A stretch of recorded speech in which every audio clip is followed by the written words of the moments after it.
Ladies and gentlemen, boys and girls, welcome to the best, the most authentic true crime channel yet to ever come to YouTube. For those that are new, I just give my honest opinions and reactions to anything true crime related. So if you're a fan of true crime or anything true crime related, I would advise you to hit that like button, that subscribe button, and that notification bell so that way you get notified every time I post a new video. Also, check out my Patreon page, patreon.com/realtruecrimeking.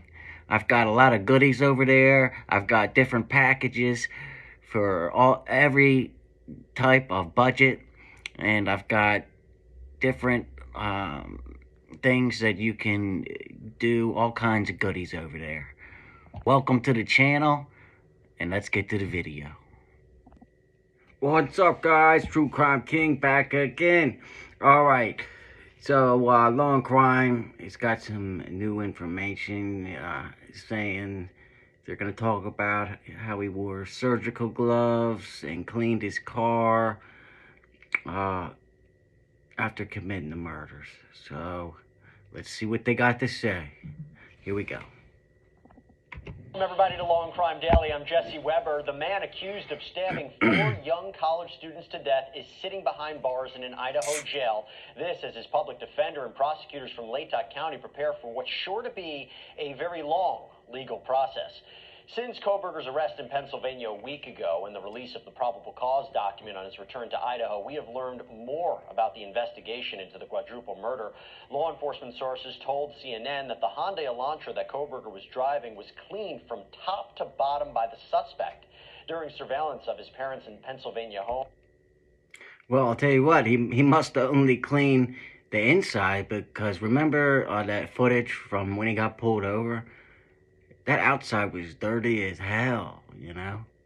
I mean, it looked like he went, four-wheeling in an Elantra.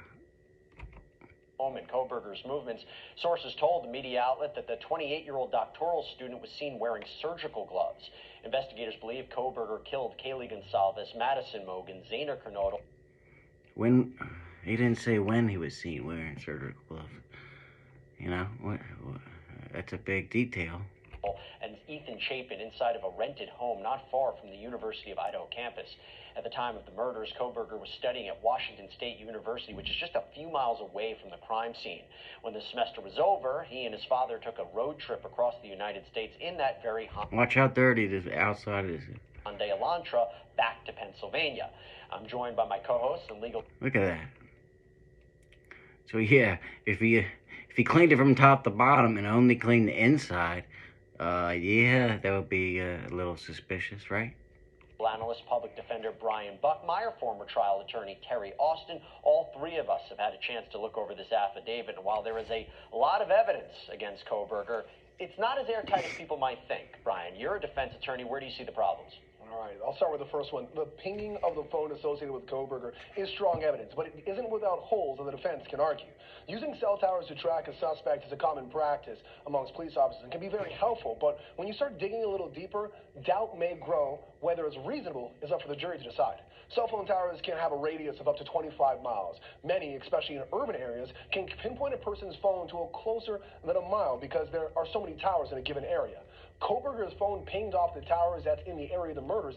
That could be only maybe 5 to 10 miles radius or maybe less. And when the school is 7 to 8 miles away, that doesn't tell us much.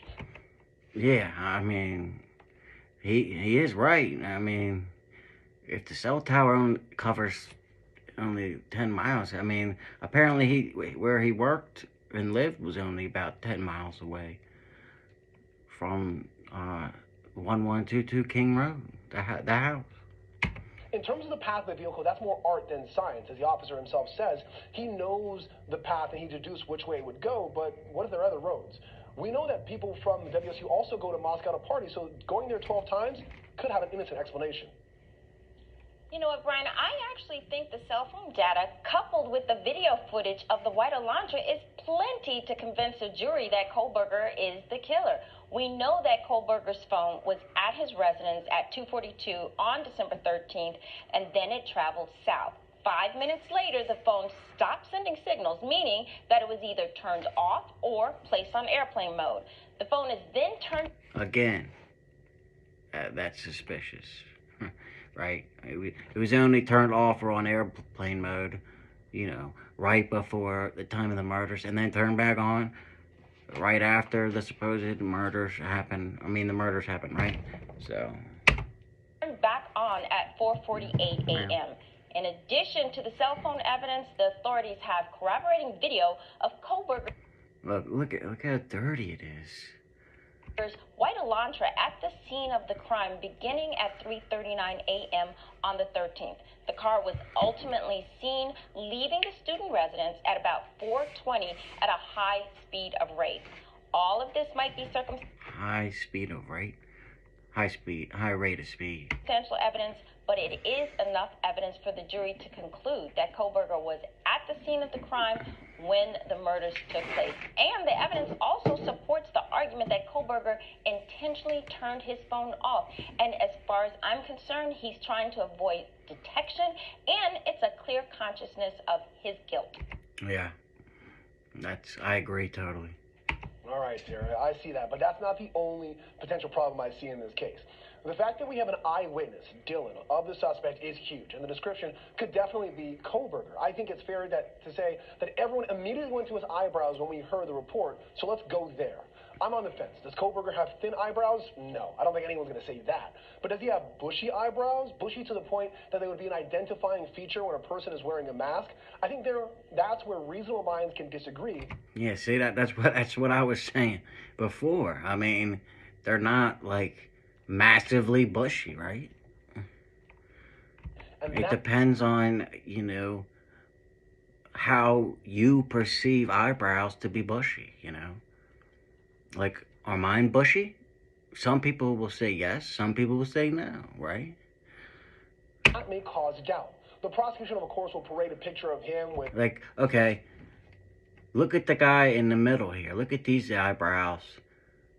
Those are a lot more bushier than these eyebrows, right?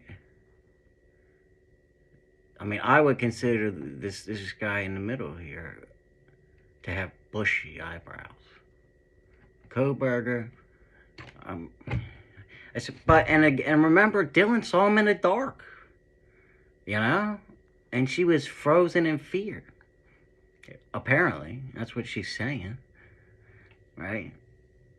I'm surprised she didn't talk about, you know, seeing a knife, because we know he didn't have the sheath anymore, because the sheath, he left it at the scene. So he had to be carrying the knife, right? I mean, he could have had it in his pocket, but I don't know. He could put a sharp-ass knife in his pocket after it's all bloody and shit. Yeah. The bushiest eyebrows, and the defense will get a picture where his eyebrows look thin. He's no Eugene Levy, though.